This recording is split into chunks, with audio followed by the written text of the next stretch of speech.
paz e boa tarde a todos. Muito obrigado pelo convite. Vou tentar ser o mais sucinto possível, porque tem um lanche para vocês após a palestra. E a ideia da apresentação hoje é trazer para vocês um pouco sobre a importância dos testes moleculares, e a ideia, inclusive, é trazer alguns casos para vocês entenderem na realidade como é que a gente pode utilizar os testes moleculares para o diagnóstico das infecções, principalmente dentro das infecções hospitalares. Fica mais perto? Perfeito. Então, sobre a incidência das infecções na UTI, tá? Eu queria trazer aqui um trabalho muito bem referenciado do Lancet, onde eles colocam, né, que as infecções dentro da UTI, né, elas acontecem quase, ou até mais, dependendo do hospital, em 50%, né, dos pacientes que estão hospitalizados cronicamente, no caso, já estão em ventilação mecânica. Tá? E olha só que interessante, isso aqui é uma revisão sistemática com meta-análise, mostrando o percentual de erro da antibiótico-terapia empírica num paciente dentro do hospital, inclusive pacientes com bacteremia que são admitidos da comunidade. Então, só para vocês terem uma ideia que, de acordo com o sítio da infecção, você pode ter ali 15 até 45, até 50, até 60% de erro na antibiótico-terapia empírica. E eu nem preciso, ter mais falar para vocês o impacto que isso vai acabar tendo em relação aos desfechos clínicos. O principal deles, obviamente, é a mortalidade. Então, quando a gente erra uma antibiótico-terapia empírica, a mortalidade ela chega a aumentar em 10%. E acabamos também com um aumento no tempo de hospitalização que gira em torno de 5 a 15 dias a mais daquilo que era previsto para o paciente. E, obviamente, que isso acaba impactando diretamente em relação a custos na hospitalização. Tá? Então, esse aqui é um trabalho espanhol mostrando, reforçando o que eu comentei para vocês, que os pacientes no hospital da Europa, quando você erra antibiótico-terapia empírica, acaba combinando aí com 15 dias a mais na hospitalização. E, obviamente, que é fácil fazer conta. Se você sabe quanto custa a diária de um hospital, você já pode imediatamente definir qual que é o custo adicional, o custo incremental na conta desse paciente, seja no hospital público ou seja no hospital privado. E lembrando que, obviamente, o fato do paciente ficar mais tempo hospitalizado, isso vai diminuir o percentual de pacientes que vão ser readmitidos ou admitidos que estão esperando vaga, seja em UTI, enfermaria ou em unidades de atendimento emergencial. E qual que é o impacto na mortalidade? Muitas vezes as pessoas podem pensar, o paciente que vai a óbito ele fica menos tempo internado quando a gente erra o antibiótico? Não, pelo contrário, ele é um paciente que vai ficar mais tempo. Por quê? Ele não vai morrer imediatamente. É um paciente que vai ficar mórbido, vai ter complicações. Então, é um paciente que vai ficar mais tempo e, além de ficar mais tempo, os custos hospitalares acabam sendo incrementados, porque ele acaba tendo complicações, acaba tendo trombose, acaba tendo aquela morte lenta. Então, o fato do paciente morrer ainda tem um custo incremental que pode variar de $1.000 até $4.000, tá? E junto com ainda os 10% da mortalidade. E esse aqui é um trabalho nosso, inclusive, mostrando que o paciente que vai a óbito, ele acaba ficando 17 dias a mais hospitalizado. E como eu falei, quando a gente pensa no hospital, no paciente que vai a óbito por erro na antibiótico-terapia, ele na realidade vai demorar mais tarde para ter a sua alta, o seu êxito letal. E quando a gente fala na questão de erro da antibiótico-terapia, a gente traz aqui um trabalho onde a gente comparou os pacientes que receberam a terapia apropriada versus a terapêutica inadequada, aqui no caso do tratamento de infecções por Acinetobacter multiresistente, e vocês podem ver nitidamente que a mortalidade ela aumenta de forma muito significativa. Tá? Além do mais, na curva de tempo de hospitalização, esses pacientes também acabam ficando mais se a gente prorrogar aqui a curva de tempo de hospitalização. E, obviamente, que eu sempre comento, para qualquer hospital, plano de saúde, não é difícil a gente estimar o custo de um erro da antibiótico-terapia para qualquer hospital. Se você tem um tempo de hospitalização aumentado, você pode calcular as diárias. Se você tem um incremento na mortalidade, você pode calcular pelo custo incremental. E aí você pode fazer pelo total de infecções e, se for possível, você ter uma ideia epidemiológica do seu hospital para predizer qual que é a probabilidade de erro na antibiótico-terapia empírica, você vai poder saber quanto você está gastando a mais pelo erro da escolha dos antibióticos de uma forma empírica. E, obviamente, então, depois de tudo isso, a gente pergunta, como é que eu acerto o antibiótico? Nós sabemos que a gente pode dar um tiro de canhão, utilizar uma combinação de antibióticos, só que isso vai ter um preço lá na frente, que é a seleção de bactérias multiresistentes, a falta de opções terapêuticas, consequentemente, aumentando ainda mais os custos. Então, o ideal é que a gente faça o antibiótico certo, para o paciente certo, na hora correta. E dentro disso, o que nós temos mais evoluído? A questão do diagnóstico etiológico rápido para esses pacientes. Então, essa questão do uso racional também dos exames laboratoriais, ela tem se chamado como diagnóstico stewardship. Acho que todos vocês conhecem, quando a gente fala em uso racional de antimicrobianos, nós temos o antimicrobial stewardship, e dentro do laboratório, nós temos o diagnóstico stewardship, que é como eu comentei, você poder utilizar todos os exames que o laboratório tem de uma forma mais racional possível. Até porque, se você pede vários exames, várias culturas, vários testes moleculares, a grande dúvida que fica é como você vai interpretar tudo isso, que muitas vezes ele pode ser difícil. E eu sempre comento, quanto que nós evoluímos em antibióticos, vamos dizer assim, novos nos últimos 10 anos? Quase nada.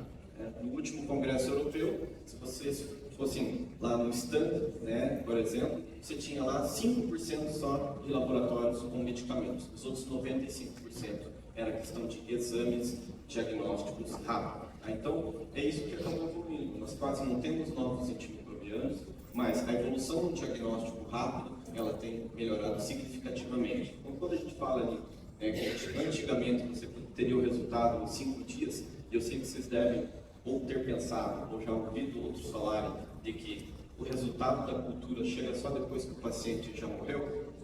Isso é muito frequente na maioria dos nossos hospitais.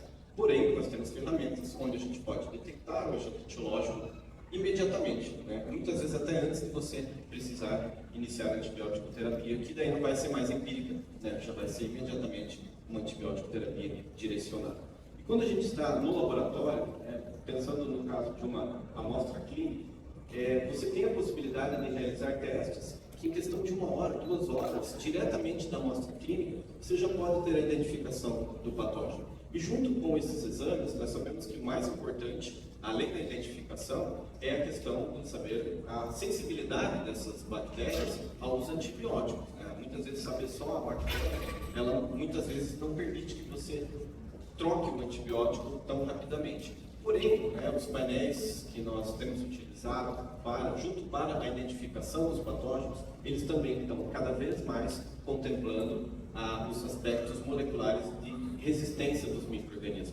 E é importante, dessa forma, que a gente tenha um conhecimento, inclusive na parte molecular dos genes de resistência, para poder direcionar a terapêutica mais correta. E essa vai ser, provavelmente, a rotina em breve para a maioria do tratamento das doenças infecciosas bacterianas, principalmente dentro do hospital.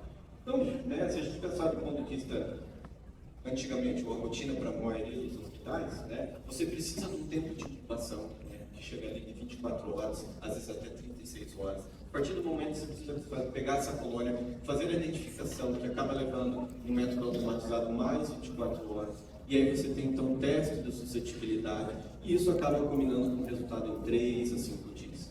Hoje nós utilizamos na rotina um equipamento que é o MALDI-TOF, onde ele pode identificar a bactéria em questão de 5 a 10 segundos. Obviamente que isso acelerou muito a identificação do patógeno, mas como eu insisti e comentei anteriormente para os testes moleculares, muitas vezes só a identificação da bactéria pode não ser suficiente para a escolha do melhor antimicrobiano. E obviamente que a comunicação com o laboratório, ela também é essencial. Então, esse aqui é um programa que nós desenvolvemos aonde? Os resultados que estão saindo do equipamento, nós trabalhamos com um time de uso racional de antimicrobianos, nós temos um antimicrobial stewardship, onde tem 3 infectologistas para o Hospital de 200 leitos, tem 3 farmacêuticos clínicos, e a gente recebe imediatamente, quando o equipamento detecta houve a identificação, saiu o teste de sensibilidade, saiu o resultado molecular, imediatamente nós já temos, né, o resultado na nossa mão, no celular ou no computador, enquanto o momento está fazendo a visita, e a gente já pode fazer a intervenção, né, muitas vezes antes do laboratório emitir o laudo. E com esse tipo de sistema, lembrando que muitas vezes o laboratório tem uma rotina grande, né, precisa reavaliar o laudo, a gente acaba conseguindo 24 horas de antecipação, na antibiótico terapia adequada. Lembrando que nós temos, né, hoje em dia, uma gama enorme, né, de marcas, né, de painéis virais, bacterianos, fúngicos, né, e, obviamente, os mais conhecidos, né, são os da Cepheid, os da Biomedier, como o Biocarb Array, BDMAX, e hoje nós temos cada vez mais outros kits, né, que estão sendo muito mais baratos e com perfis de identificação, limite de detecção e outras características muito próximos desses kits que a gente diz comerciais. Todos eles são comerciais, mas esses são os mais conhecidos e os mais estudados. Tá?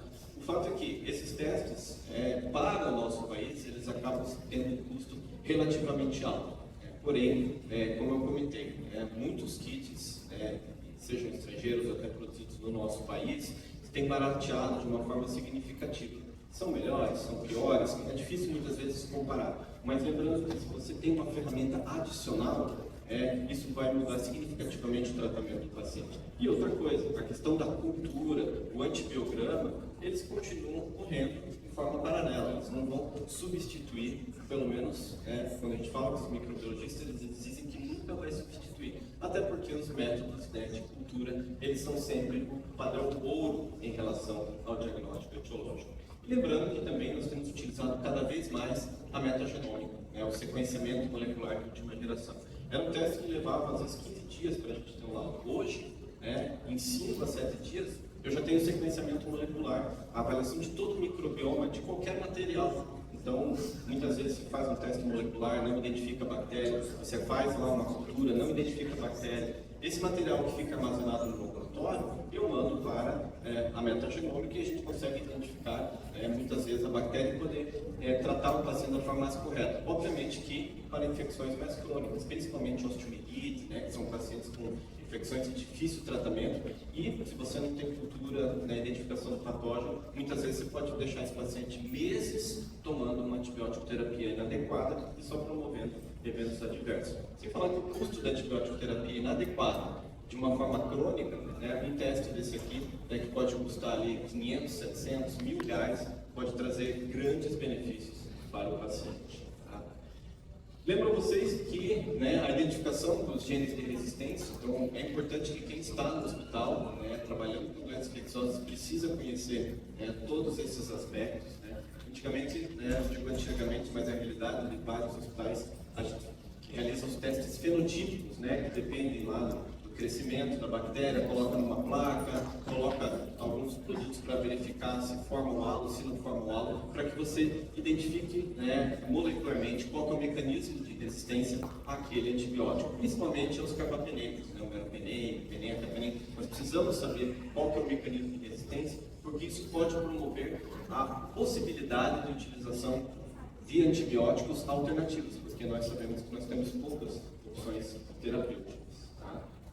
E esses exames moleculares, obviamente, eles substituíram os testes fenotípicos, uma vez que eles podem trazer para nós os genes de resistência de uma forma muito mais rápida. Tá? A pergunta, obviamente, sempre é aquela questão do custo, quanto que isso pode incrementar no custo e quanto isso pode diminuir em relação ao custo dos testes moleculares, que eu vou conversar para vocês logo na sequência. Vou passar rapidamente aqui alguns casos, só para vocês terem uma ideia de como esse tipo de diagnóstico pode interferir no desfecho e no custo hospitalar. Eu vou falar para vocês, boa parte das contas aqui, a gente tem um time que faz avaliação de custo-benefício dentro do hospital, porém, eu vou mostrar aqui conta de padeiro para vocês. Tá bom? Então, um paciente grave, com insuficiência respiratória, foi para UTI, ventilação mecânica, quinto dia aumento de secreção, piora da troca gasosa, enfim, ele fez um diagnóstico de pneumonia associada à ventilação mecânica. Então, veja esse caso aqui, o paciente colheu aspirado, do D0, foi começado o protocolo desse hospital, com levofloxacino, No dia seguinte, o laboratório falou, está crescendo um PGN e um CGP.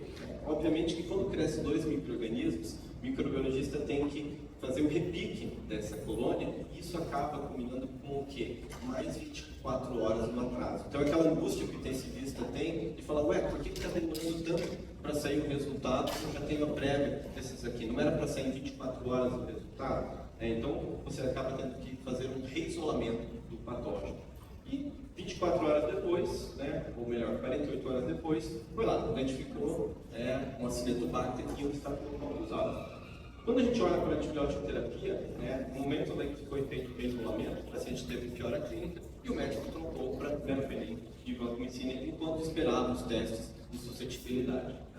E aqui, só para vocês terem uma ideia, o paciente estava usando meropenem, estava usando vancomicina e no Staphylococcus aureus a gente vai direto para a oxacilina e verificamos que é um Staphylococcus aureus resistente à oxacilina. Então, nesse caso aqui, poderia usar vancomicina, linezolida, enfim, que for o protocolo do seu hospital. Ao passo que o Acinetobacter tinha uma sensibilidade à micacina, embora a mic, que é aquele valor ali 16, fosse bem alto, talvez não desse para usar o aminoglicoside em dose alta, mas uma sensibilidade à gentamicina, que poderia ser uma opção terapêutica. Ou se não, a polimixina, que não está aqui no antibiograma, porque teria que fazer um teste separado e esse hospital não tinha recurso para fazer esse tipo de teste.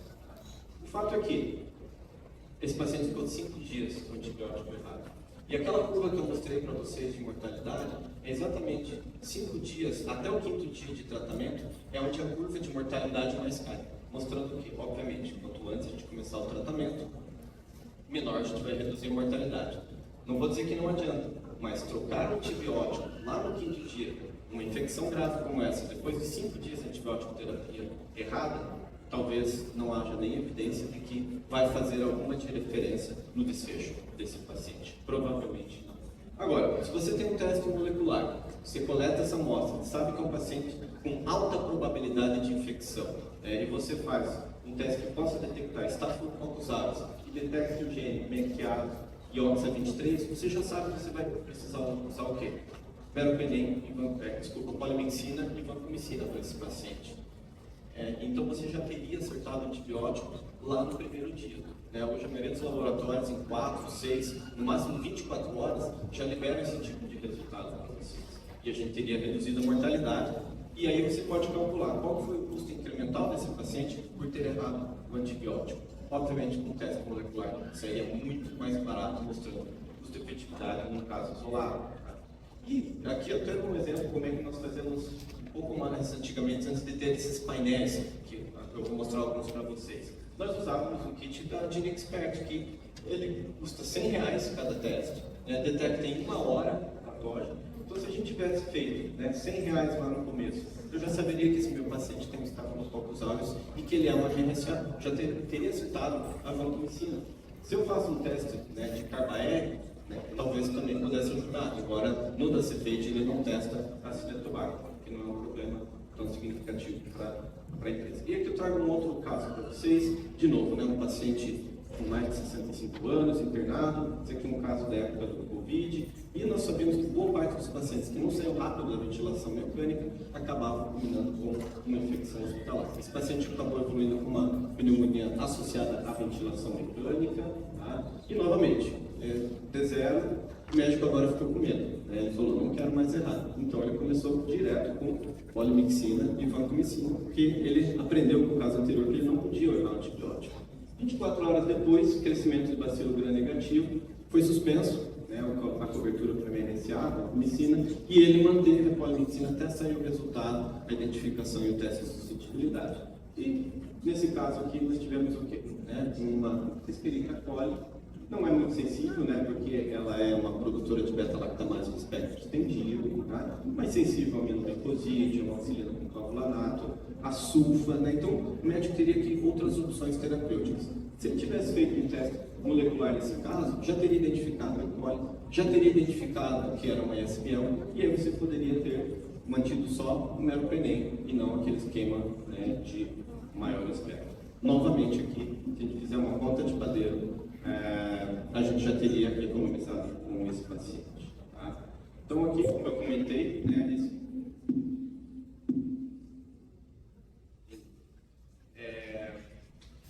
Aqui o teste que eu queria mostrar para vocês, né, onde foi feita a bacterioscopia, foi coletada a amostra, tá? Está um pouco pequeno ali, mas em questão de 1 hora a gente já tinha a identificação, né, do micro-organismo. O que isso significa? Daria até para esperar o teste molecular, se o paciente não estiver inseto, para poder iniciar a antibiótico terapia na sequência. E hoje, cada vez mais, nós temos que pensar o que? Na terapêutica guiada pelo paciente. E isso, né, os testes moleculares, eles fazem parte dessa terapêutica direcionada. Aqui que eu queria colocar para vocês, né? Então, coletado tal dia, né, e liberado 2 dias depois esse resultado. Então, se nós erramos 2 dias, 48 horas de antibiótico terapia, ainda mais no paciente séptico, né, nós sabemos que a mortalidade desse paciente pode ter um incremento de 50%.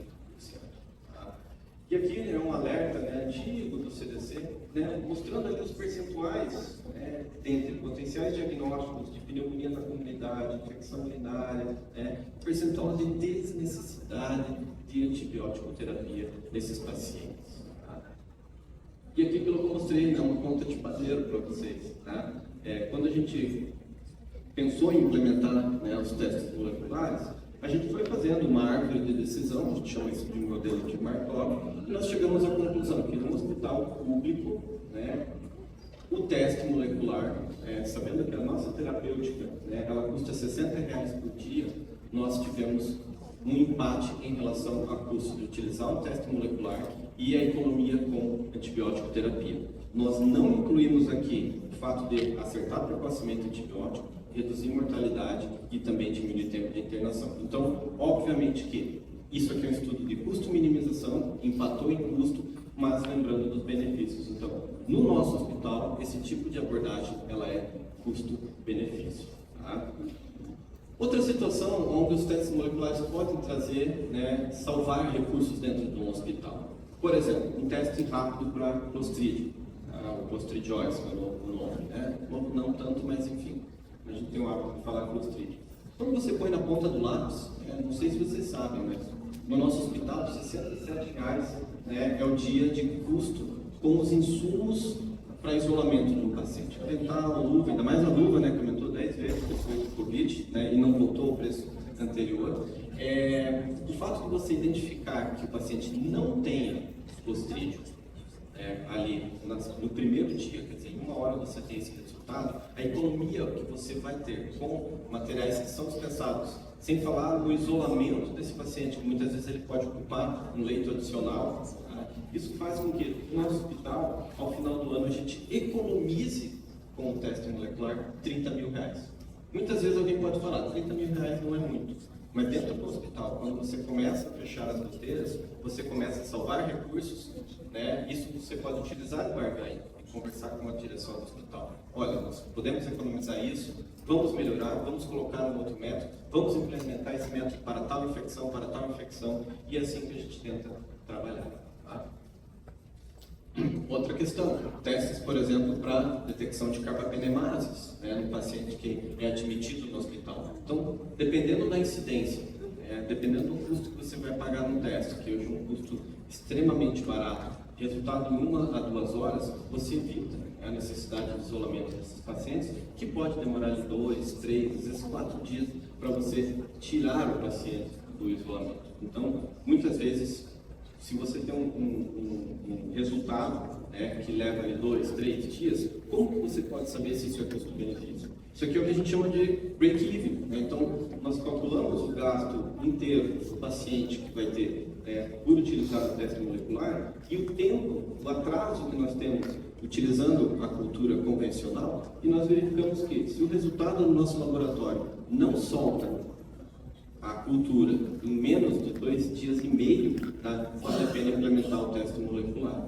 Tá? E obviamente o nosso laboratório levava o quê? 3 dias para a gente ter um resultado, né, convencional. Então, obviamente que planejamos o quê? Colocar os testes para diagnóstico rápido. Tá? Então aqui eu até brinco com esse caso, né? O ortopedista entrou em contato comigo, né? Ele falou, olha, até agora não tem crescimento de nenhum micro-organismo aqui no paciente com uma infecção de prótese. Tá? E essa foi a resposta do laboratório, né? Ele botou ok. Eu falei, consegui o material. Eu fui lá no laboratório, peguei a amostra clínica de um sonicado, né, de prótese ortopédica, levei para o meu laboratório, né? A gente tem um laboratório de pesquisa, mas enfim, eu corri as culturas normalmente, vários meios, e realizei um teste de GeneXpert para MSSA, MRSA. Questão de 1 hora depois, fiz um GRAM também para brincar um pouquinho, embora fique feio o meu GRAM, né? Se tiver algum microbiologista vai ver que está feia a coloração, né? Como médico a gente faz tudo meio às coxas no laboratório, tá? E botei pouco GRAM positivo, era ortopedista. Com o PCR, então, definimos se é MRSA, né? Daí eu já tirei a foto aqui, meia hora depois, mostrando que era um Staphylococcus aureus sensível à oxacilina. A gente deshospitalizou o paciente no mesmo dia com antibiótico terapia oral. Então, vocês vejam quanto que a gente economizou esperando o resultado da cultura para poder dar um antibiótico para a alta. O que eu falo para os ortopedistas? Na hora que o paciente tem infecção e vai para o centro cirúrgico, ele colhe o material, o paciente sai do centro cirúrgico já com a bactéria identificada. Então, essa é uma realidade e, como eu repito para vocês, é custo-benefício e pode ser até mais barato do que o resultado da cultura, embora a gente sempre tenha que fazer a cultura pelos testes de suscetibilidade. E vou passar aqui rapidinho para vocês, né, alguns casos do dia a dia que a gente enfrenta. Então, esse aqui é um paciente que era um paciente que teve um trauma, foi submetido à colocação de derivação ventricular externa e evoluiu com uma meningite, né? Quem trabalha em trauma e vê meningite hospitalar sabe que é difícil fazer o diagnóstico. Nós sabemos que a positividade das culturas no líquor já é reduzida. Muitas vezes um paciente pós-trauma, pós-operatório, tem um líquor lá com aumento de leucócitos, que é difícil a gente fazer, né, a diferenciação do status pós-cirúrgico ou realmente se nós estamos diante de uma meningite. Existe um score para isso, só que boa parte dos pacientes cai naquele score 3. Você deve decidir o que fazer, né? Então, 5 trata, 4 trata, 1 não trata, 2 talvez, 3 você decide, né? E acaba ficando geralmente o você decide para esses pacientes. E foi interessante, porque esse hospital, o protocolo era meropenem com linezolida para tratar a meningite hospitalar. E olha que interessante, a hora que a gente fez o painel, né, nós tínhamos o quê? Um Staphylococcus negativo, provavelmente devido à derivação ventricular externa, né, e o gene MRA mostrando que talvez só a linezolida fosse suficiente. Podemos questionar que isso aqui talvez seja uma contaminação, que é um micro-organismo de pele, pode ter contaminado o catéter, né, de DVE, sim. E é por esse motivo que só os testes moleculares não são suficientes. Nós precisamos de profissionais que tenham conhecimento para poder direcionar a antibiótico terapia utilizando esse tipo de ferramenta. Senão nós podemos, com uma má interpretação, de novo, né, trazer um tratamento inadequado, aumentando a mortalidade dos pacientes. Tá?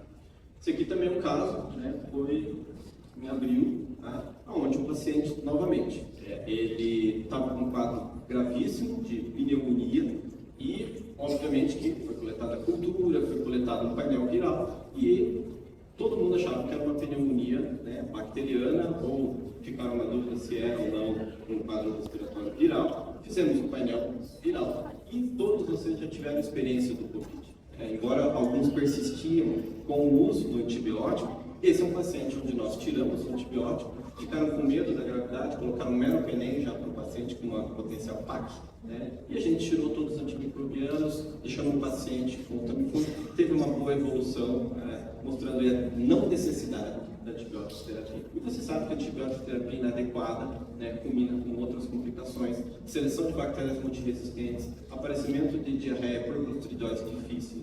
Então, se a gente puder não utilizar o antibiótico nesses pacientes, tá?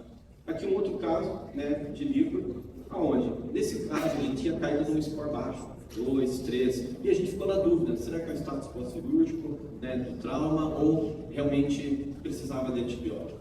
E aí, a gente acompanhando o paciente, fazendo o teste molecular, não detectando nenhum dos principais patógenos dentro do nosso hospital, a gente considerou, vamos tirar o antibiótico terapia e vamos observar esse paciente. Então, é uma estratégia, né, de cautela para evitar o uso desnecessário de antimicrobianos.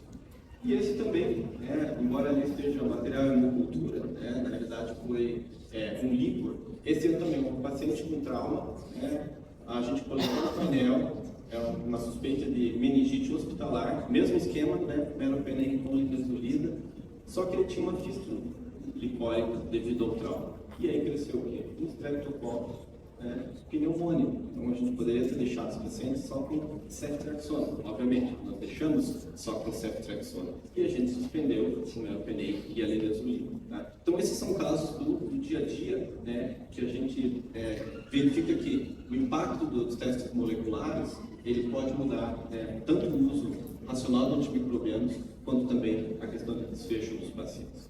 Então, o que eu queria deixar aqui, né, de mensagens finais para vocês é que os testes rápidos eles auxiliam bastante na escolha rápida do uso racional de antimicrobianos, até porque você ter o conhecimento da epidemiologia do seu hospital nem sempre é muito fácil. Né? Nós precisamos ter todos os dados de cultura, separar aquilo que é colonização, de infecção. Dentro desses, você não só adianta saber quais são as principais bactérias, você precisa ter o teste de sensibilidade de todas elas. E um outro fator, o que adianta saber o teste, a sensibilidade aos antibióticos e imunoterapia? Você vai ter que fazer análise de combinações de antibióticos para definir qual é o melhor esquema combinado para o seu hospital. Então, muitas vezes, muitos hospitais não conseguem definir qual que é a estratégia terapêutica empírica para os pacientes.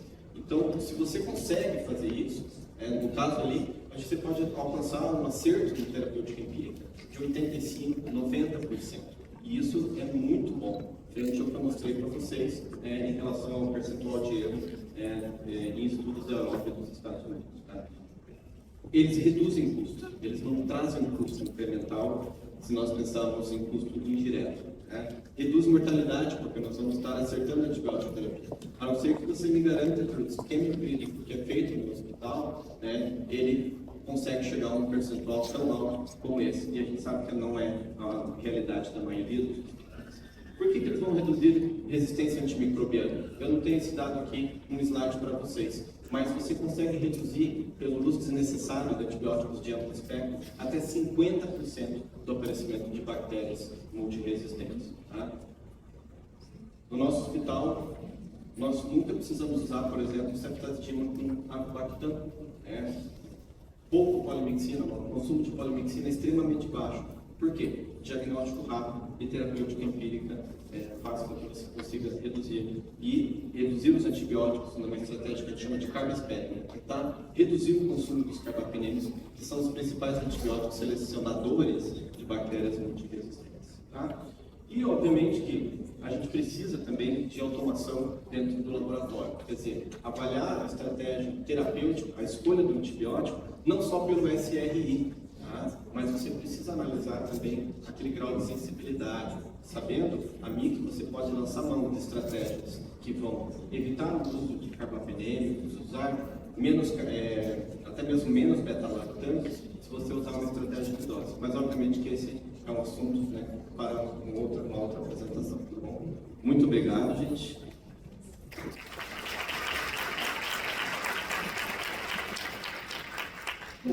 Como eu não tenho uma plenária, uma mesa aqui, eu já abro para vocês, se tiverem alguma pergunta, sintam-se à vontade, tá bom?